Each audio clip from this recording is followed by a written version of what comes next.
Aujourd'hui, je vais m'occuper d'un ampli Tarams, le HD3000. Alors attention, c'est la version 4 ohms.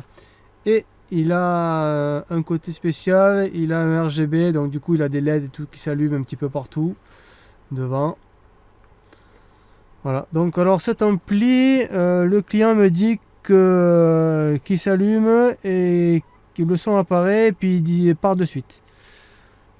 Alors je sais pas, personnellement je l'ai branché et il n'y a pas de son du tout. On va aller voir ça de plus près, hein.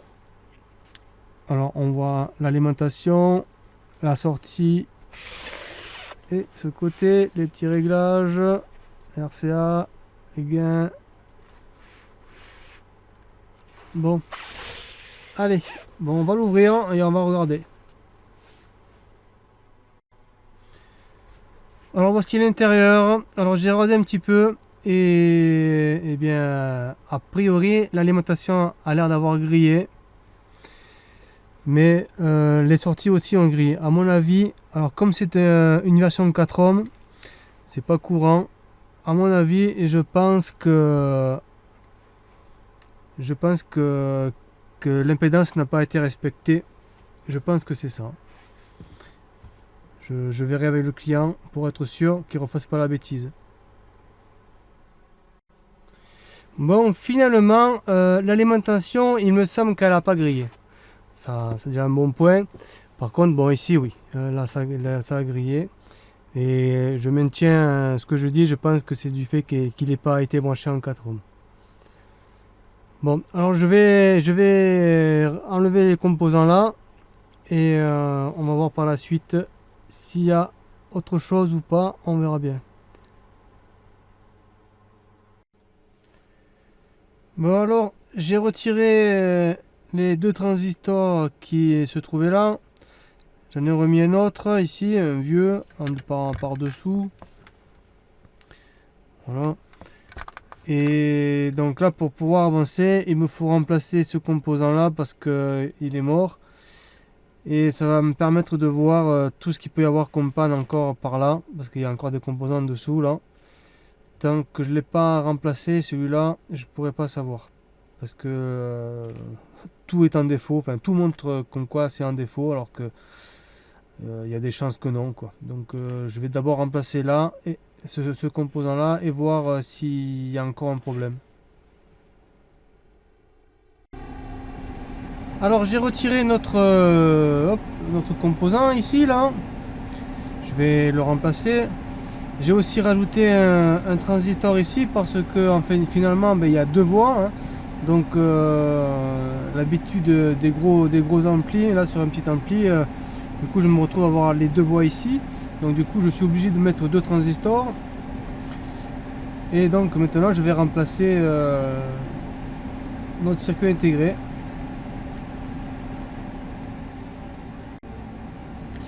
Allez, donc voilà notre composant remplacé. Maintenant je vais pouvoir chercher là-dedans dans tous les petits composants qui restent là, voir s'il reste une panne quelque part. Et après on va faire un petit test, voir s'il y a du son. Bon, a priori, je pense qu'il n'y a pas d'autre panne. Il n'y aura pas eu trop de dégâts sur cet ampli, je pense. On va essayer, on va voir s'il s'allume déjà avant de brancher les RCA. Alors les LED elles se trouvent ici normalement. Allez, j'allume, voyons voir ce que ça donne.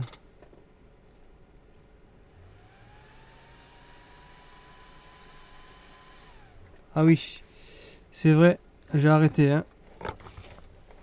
Que tout se passe de ce côté, j'ai oublié. Alors ici ça c'est le RGB, je crois que je ne l'ai pas montré. Ben voilà ce qu'est le RGB, c'est tout un réseau de LED, hein, évidemment. Bon, on va voir si ça s'allume. Alors je recommence.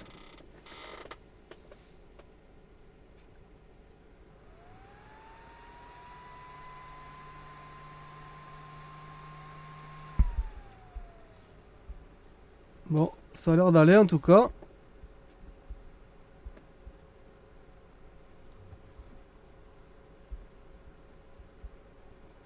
Bon, je vais l'arrêter.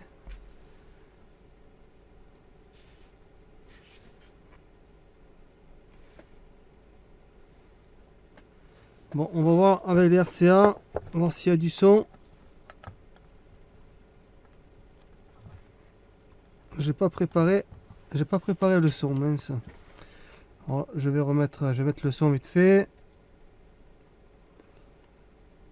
Allez, c'est parti. Voyons voir le volume là, que ce soit pas trop fort. Je sais pas combien il est là. Le gain est ici. Voilà. Allez, je rallume. On va voir s'il y a un peu de son.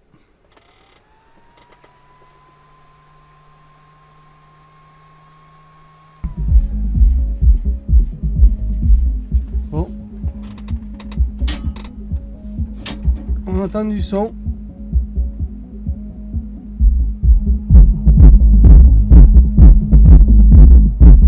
Bon, j'éteins. On entend du son. Bon, je vais pas m'arrêter là quand même. Je vais contrôler si tous les transistors sont bien alimentés. À partir de là, ça sera bon. Et voilà. Donc j'ai remonté notre ampli. On va faire un tout petit test avant de le pousser sur le sub. Je vais juste voir s'il s'allume, qu'il n'y a pas eu de problème lorsque je l'ai monté. Alors c'est vrai qu'il faut le retourner cet ampli là. Voilà. Allez, je l'allume. On va éteindre la lumière pour voir les LED.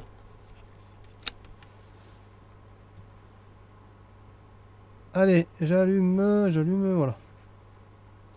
Comment je peux me mettre comme ça peut-être?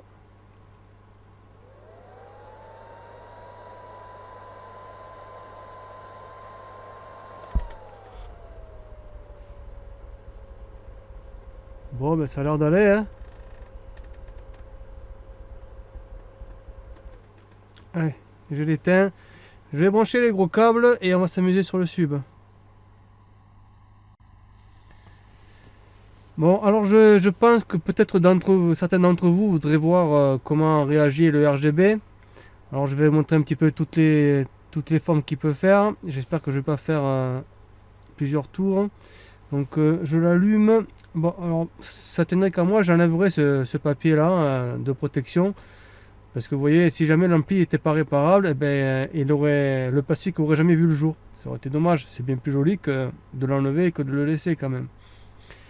Bon, je l'allume.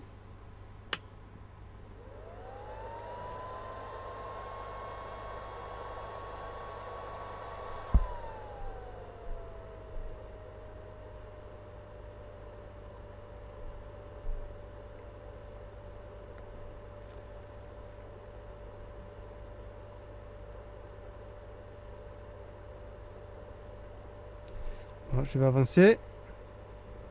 Le bouton est là.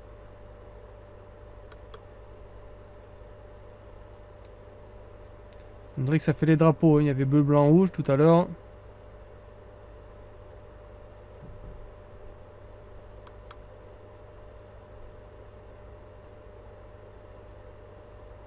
Ah ben là c'est carrément éteint. Donc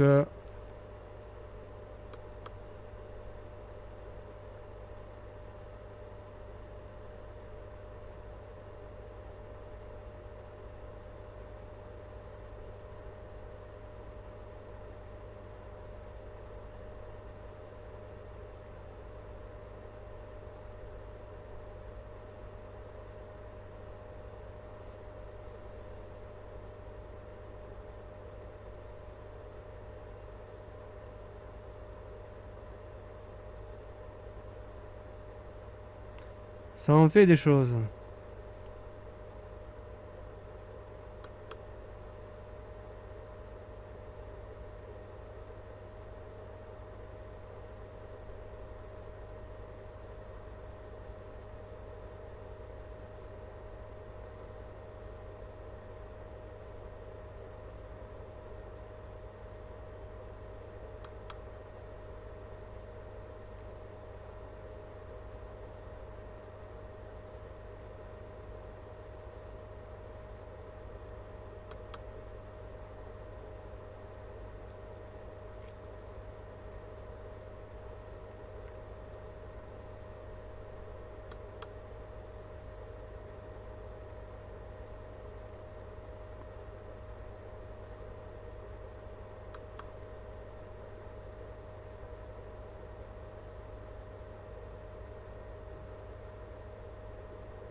Voilà, je crois qu'on a fait le tour, hein. Enfin, je vais continuer un peu, on va voir, jusqu'à ce qu'il n'y ait plus rien.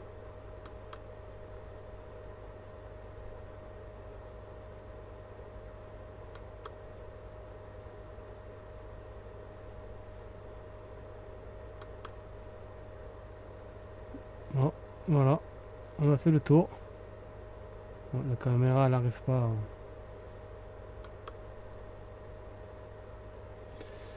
Bon, allez, eh bien, je vais l'éteindre. Donc, je vais brancher les gros câbles et on va le tasser sur le sub, hein. Voilà. Et voilà. Bon, j'ai branché les gros câbles, un sub en 4 ohms. Alors, j'ai branché le kicker parce qu'il faut que ce soit 4 ohms, hein. Donc, on va faire bouger le kicker. Bon, alors, je mets le courant. Voilà. On va l'allumer.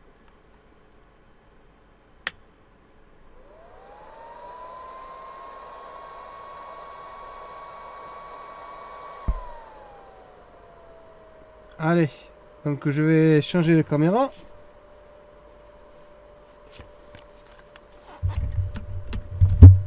Voilà. Et je mets play.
Et voilà, notre sub.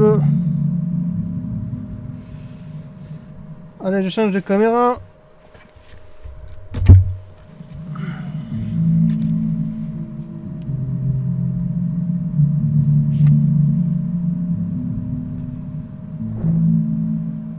Bon, et voilà. Eh bien, réparé par Hervé Électronique.